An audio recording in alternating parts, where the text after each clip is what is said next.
Good morning, everyone. Your Excellencies, ladies and gentlemen, distinguished guests. And for those of you joining us online, welcome to Davos. I'm delighted to be here with you today for what promises to be a really interesting and timely conversation, one that really, truly helps kickstart the year ahead. This event builds on the strong momentum of the Moroccan Investment and Export Development Agency's recent roadshows across the UAE, Spain, the Netherlands, Brussels and Germany. And today that journey brings us here to Davos, at the heart of global dialogue on growth, resilience and opportunity. Davos is where ideas meet action and where global investors come to look ahead to the markets, regions and partnerships that will define the future. And today, we turn that spotlight to Morocco. And this session is about showcasing what Morocco's investment opportunities look like and how the country is positioning itself in a rapidly shifting global landscape and why it continues to attract growing international interest. To open the conversation and set the scene, it's my great pleasure to invite someone who's directly helping shape Morocco's investment story. So please join me in giving a very warm welcome to Mr. Ali Sadiki, the Director General of the Moroccan Investment and Export Development Agency, AMDI. Welcome. Thank you, Jane. You're very welcome. It's great to have you here. And I believe you have a bit of a speech you're going to give to us, a bit of a talk. Absolutely. We're very excited to hear all you have. And once again, an absolute delight to have you here at the Euronews studio and hub here in Davos. Well, thank you. Thank you for giving me the opportunity to present what Morocco has become over the years. It is important for investors to understand that Morocco has been completely transformed. Morocco has been going from a phase where we were struggling for electrification in 1999, when His Majesty King Mohammed VI came into office. Only half of our country had access to electricity. So we went from that situation to 25 years later being the leading economy for the quality of infrastructure. So it's telling of something happening in the country. Morocco has become a kingdom of vision and also a kingdom of action over those 25 years. Fantastic. And also, how important is it for you to be here joining us, about the conversations that we're seeing taking place? It's a very busy day today in Davos, isn't it? It is. Davos is always busy, but it's also one of the best opportunities to connect, to share, as I said, your value proposition. And Morocco has a very strong value proposition today. So it's an unprecedented occasion to, as I said, to promote investment opportunities in our country. So as I said, the value proposition, Morocco is today a world-class hub for sustainable investment and trade. And we've been building this over those years on 6 main pillars. Stability is key. And when we're seeing the global turmoil, you see how important stability is, how important predictability is. So that's one of our main pillars. A world-class infrastructure, as I said, we've been heavily investing in our country in order to prepare our industrialization. So we have world-class infrastructure with world-class industrial ecosystems. Something that has been from the very beginning in our strategy, the openness. Morocco offers an access to more than 2.5 billion consumers thanks to our free trade agreements. Not last but not least, but the other key asset of Morocco, is our human capital.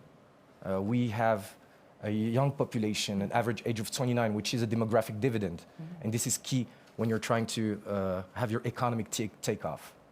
Morocco is also a leader in sustainable energy. And we are an ESG-compatible economy. That's very important to us. Everything we do, sustainability is at the very heart of everything we do. And this is becoming more and more a strong asset for Morocco. And last but not least, we're execution-driven. This is very complex to explain with words. You have to be there to see what Morocco looks like to understand how execution-driven we are. Stability is, as I said, one of our key pillars. We have, and I don't know if the audience knows that, but Morocco is the second oldest monarchical system in history, the second oldest. So stability is rooted in who we are, in what we are. And that stability, that very healthy governance with the royal vision, setting the long-term objectives and the government not changing the vision, but putting an action plan together led us to have a very stable economy as well. As a matter of fact, Morocco is one of the best graded economy in Africa. We went from BB plus with stable outlook and being upgraded to positive outlook. We are championing inflation mastery. For 10 years in a row, the average inflation rate was below 2%. So again, it's telling of a very, very healthy governance. The stability led us to promote and to create and build a world-class infrastructure. Let's remember that Morocco, is not an oil and gas country. So I don't know if the audience sees this iconic infrastructure that we have. Tanger Med is the largest container port in Africa, but also the largest container port in the Mediterranean, largest than the port of Barcelona, Port of Piraeus, or the Turkish ports. So again, when you're not an oil and gas country, being capable of building this top-notch infrastructure takes sophistication. And this is why our stability led us to build world-class infrastructure. Tanger Med is not the only iconic infrastructure. Morocco is also the first country in Africa to have a high-speed train, and not only a high-speed train, but a fully powered with green energy. So this is a decarbonized mobility that we're preparing for the continent.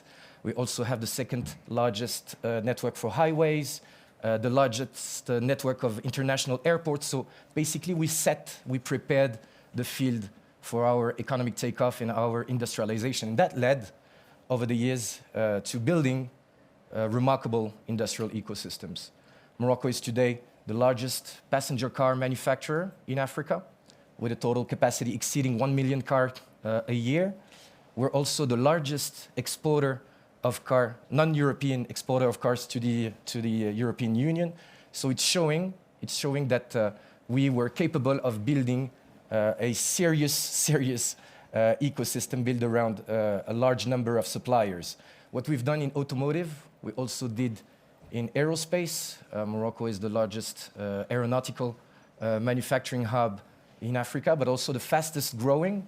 Recently, His Majesty launched a strategic project because we'll be starting manufacturing engines for the Airbus A320neo. Again, it shows our capacity to handle complex ecosystem and complex training and education, because this requires engineering, this requires very skilled technicians.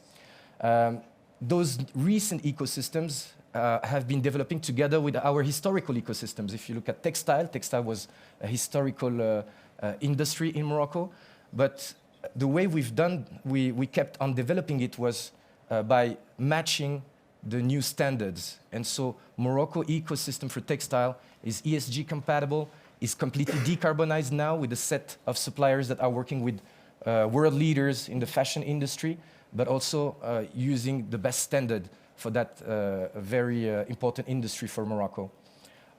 What we have done in those industries is also based on, as I said, our resources. Morocco is the largest fish producer, and we're now bringing more added value to our agri-business and our fish production and transformation.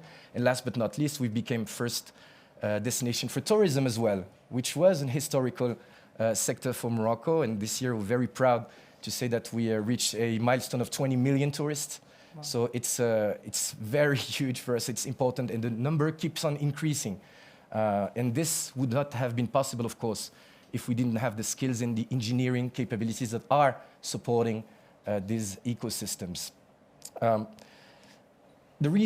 of the reasons we were capable of growing these industrial ecosystem, it's precisely because we were capable of also bringing scale. And the strategy of opening the economy has paid off. Morocco is one of the most open economies in the world. We have been signing free trade agreements with more than 90 countries. And that is granting an access without custom duties to a market of 2.5 billion consumers. Morocco has a free trade agreement with the European Union, free trade agreement with the United States, when both economies do not have a free trade agreement together. So again, it's showing the opportunities for investors. And Morocco is the only country in Africa to have a free trade agreement with the United States. as I said before, the strongest asset of Morocco is our youth. The average age is 29. We train around 200,000 graduates with scientific background, more than 55,000 technicians, high-skilled technicians. And this average age is a key element of our value proposition. If you look at this average age, it's what we call a demographic dividend. It's that very unique moment in your demography where you can accelerate your economic takeoff. This average age is the one that Japan had in the 60s, South Korea in the 80s, China in the 90s. So it's telling that we're living a momentum. Even our demography is telling you that we're living a momentum. As I said, one of the most important asset that we have today wasn't the case a few years before, but green energy is currently one of the most important topic for a lot of different countries. Among them, all the countries that are willing to net zero their economy. Europe is one of the geographic regions that is looking for opportunities to net zero, while Morocco has the ability to net zero. We are enjoying a huge potential of green energy resources. Currently, more than 40% of our energy mix comes from renewable energies. We have a target to reach 52% by 2030, but we will go way beyond that given the current pace of that. And so if we want to net zero any industry, Morocco has the capacity to do so. Not only to net zero, but also to net zero at a very, very competitive cost. Because when you're combining wind and solar, I know that most people think about solar when they're thinking about Morocco, but it's actually the winds. The winds are exceptional. So when you're combining solar and wind, you're getting one of the lowest cost green electricity in the world. So when you see the energy crisis currently hitting the world, well, Morocco has the solution. One of the solutions is to connect. One of the solutions is also to bring manufacturing industries into net zero, those output in Morocco. And if you move to the next slide, you'll see that we like to say that we're execution driven, but with examples. We've been creating dedicated zones, one-stop shops, dedicated agency, the Moroccan Agency for Investment and Export, and even a dedicated ministry to support investors. On top of that, we have been setting a large, vast, and diverse set of incentives that can support investors in the country. And most importantly, we take you by the hand and we build together. So this is what we call being execution-driven. And we have a very special example. An example that I like to share with investors is how we've been building the ecosystem around Stellantis. So to tell you the story, Stellantis have been signing an investment agreement in front of the highest authority, His Majesty King Mohammed VI, in 2015. 2 years later, what was an empty field was turned into a world-class industrial zone. The factories were built, Stellantis factory was built, and 2 years later, the ramp-up was met. Yeah. And so it is, again, showing our capacity to build fast, to move fast, and around that facility, only 4 years later, 66 suppliers were surrounding. So at a time where we're seeing that bureaucracy is slowing down a lot of industrial projects, Morocco has that ability to be fast. And being fast today, given, again, the complex world that we're living in, is also being efficient. So that's what we mean when we say that we're execution-driven. I let the audience scan this little QR code. It's our new investment charter. It's, again, one of the tools that we're using to support investors. And it's also something that shows that Morocco is putting not only agencies, government bodies, but also actual tools to be even more attractive than before. Fantastic. You've got lots going on. We do indeed. And a thing to note as well, our viewers who are watching online saw all of those screens. So I hope you're enjoying the show so far if you are tuning in live with us. Mr. Sadiki, thank you so much for that presentation. While I have you here, I'm going to take this opportunity to ask you a couple of questions, if you don't mind. Sure. You've painted, obviously, a fantastic picture of a country that's not only open for business there, but also shaping its role globally as well, and the global economy. So we'll expand on that a little bit with these questions. You know, Davos is all about global future growth. Where does Morocco fit into today's shifting global investment landscape? And why should investors be looking to Morocco now? Well, as I said, when you look at our value proposition, we are bringing certainty at a time where there's a lot of questions, a lot of companies and big corporations are looking for alternatives. So Morocco is predictable. Morocco brings the stability that is necessary in order to secure investors. I mentioned the political stability, but it's also the stable economy that we're providing investors with that is attractive for any investor that is looking for a new opportunity to invest in. So it's, for me, the key message here is we know how complex the world we're living in is today. We know how everything is shifting from global value chains to global trade. But Morocco has this capacity to connect. Yeah. If you look at the number of partners that Morocco is enjoying in the world, we are among those a few connecting countries, and this is very important at a time when everybody is trying to mitigate their risk. Morocco is bringing that opportunity. Fantastic. Morocco has also successfully hosted many major continental and international events, and the momentum is going to be continuing. You know, we had AFCON 2025. I was in Rabat last week and it was electric, the atmosphere. It was so nice to go and just witness it for myself. You know, the country's also co-hosting the 2030 FIFA World Cup. Very exciting. And how much of today's investment momentum is being accelerated by these milestones, both in terms of the infrastructure development, but also for Morocco's global visibility as well?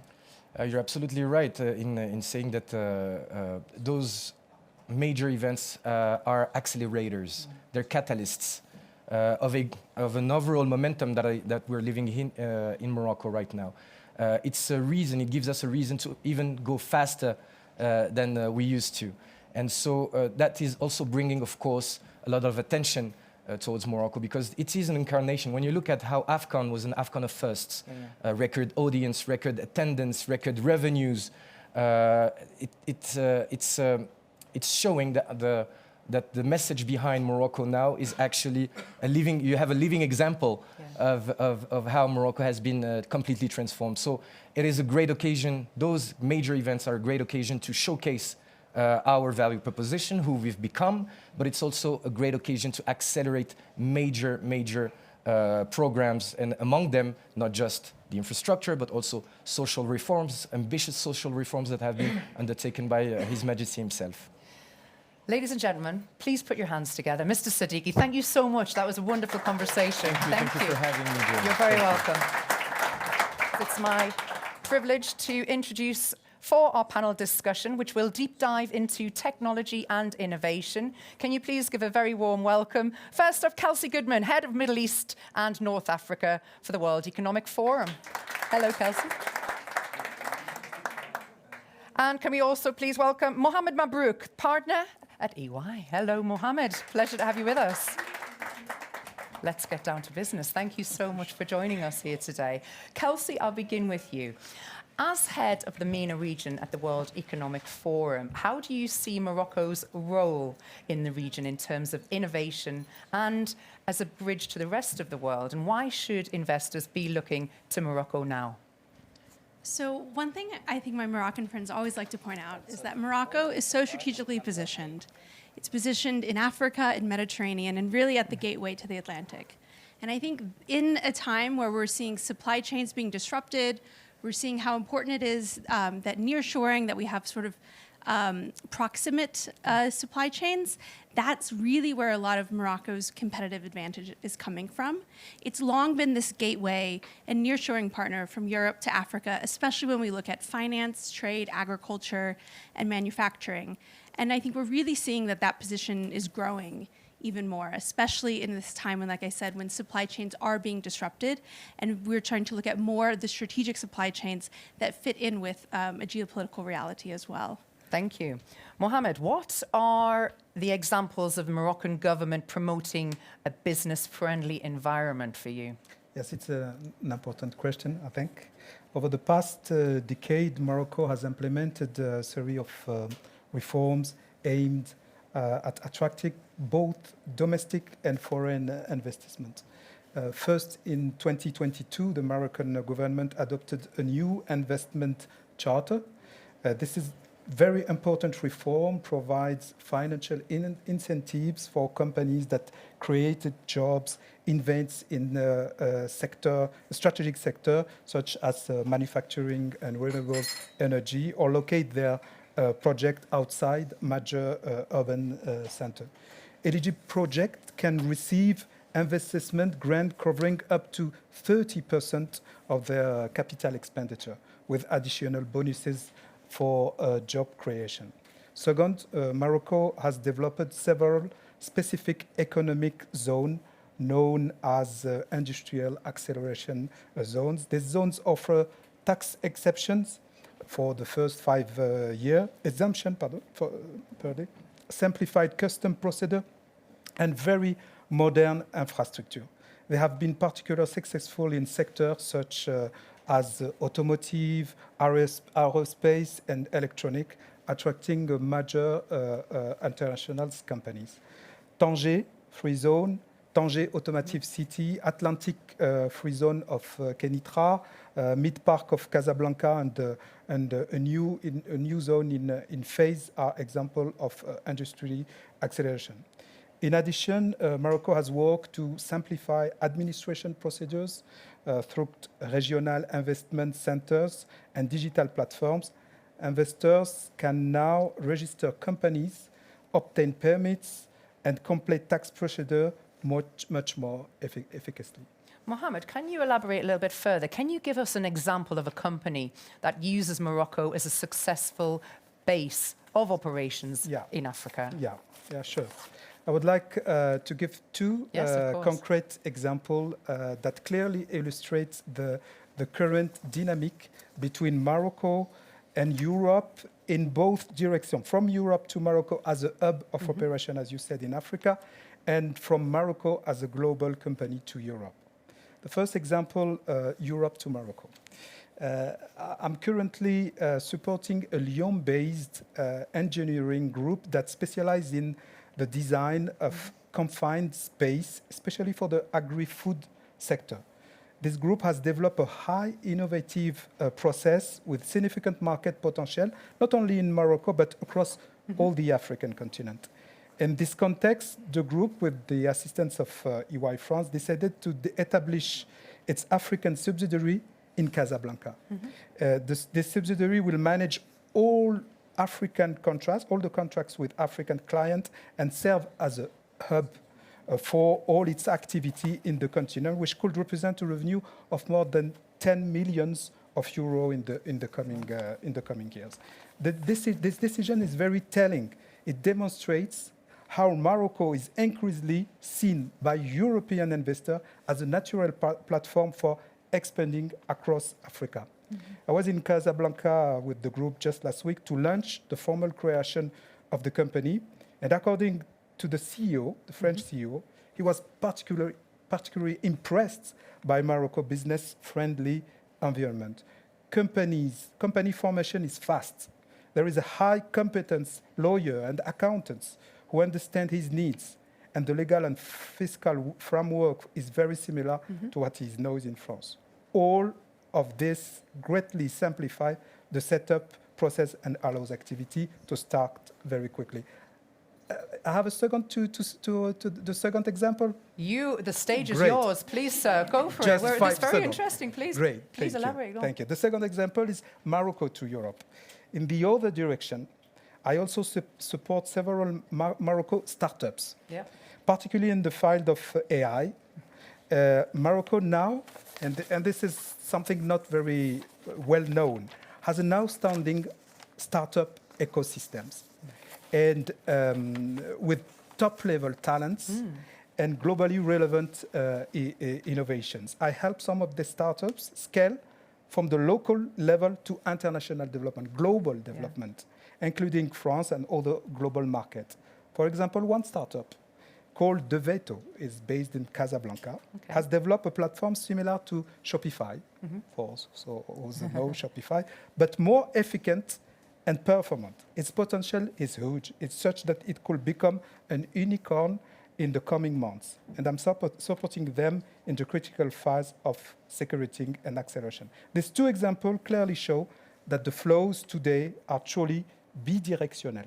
Morocco is both an attractive destination for international investors and branding growth for innovation capable of thriving internationally and become a global investment. Fantastic. Thank you so much. The great examples, all of those. Kelsey, what are the key sectors in your head that stand to grow in Morocco and why? There's a few of them. I would certainly echo what he said around agriculture and agribusiness. Morocco is producer of the most phosphates in the world. It really is a key player in the supply chain for agriculture. And I think we're also seeing very interesting sort of agricultural innovation coming out of Morocco as well.